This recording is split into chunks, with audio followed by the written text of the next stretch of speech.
Good morning, everybody. Welcome to the Inside Edge. It is Friday, April 25th, and there's two things that I want to talk about before we break for the weekend.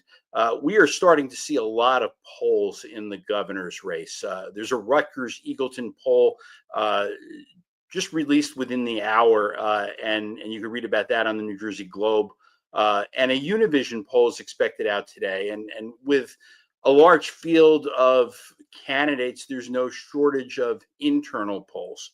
So, just a reminder as you look at the numbers, remember that it's caveat emptor. Let the buyer beware.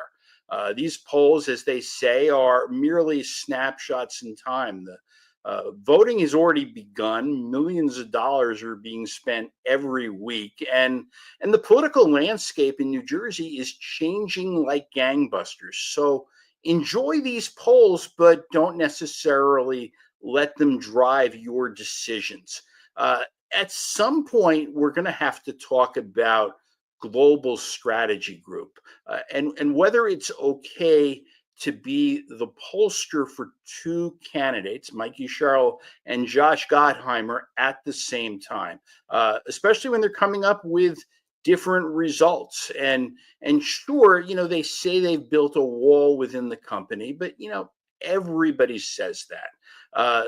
So let me move on to the second topic. It's been a year since Donald Payne died, and for people who like the congressman, admired him, cared about him, he will never be forgotten. He was a good soul, but the death of Payne and then of Bill Pascrell 4 months later highlighted yet another flaw in New Jersey's complicated election laws, and that is how long it takes to hold a special election to fill a seat in the U.S. House of Representatives.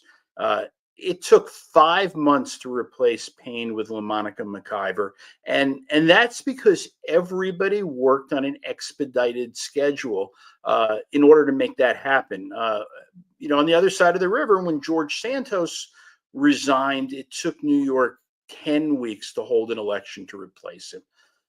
There is a possibility, a greater than zero possibility for sure, that Mikey Sherrill or Josh Gottheimer will be elected governor this year. And if that happens, their seat in Congress will be vacant for at least 5 months. And that's in what is already a narrow partisan balance in Washington. The alarm has been sounded on this. State Senator Andrew Zwicker has introduced legislation that would trim the schedule so that a new election could be held more quickly.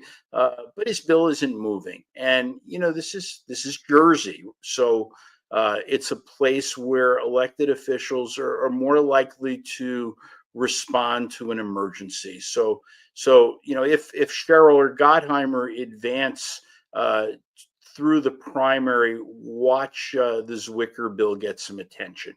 That is a wrap for this week. Have a great weekend, everybody. You too, Garnett, and I'll be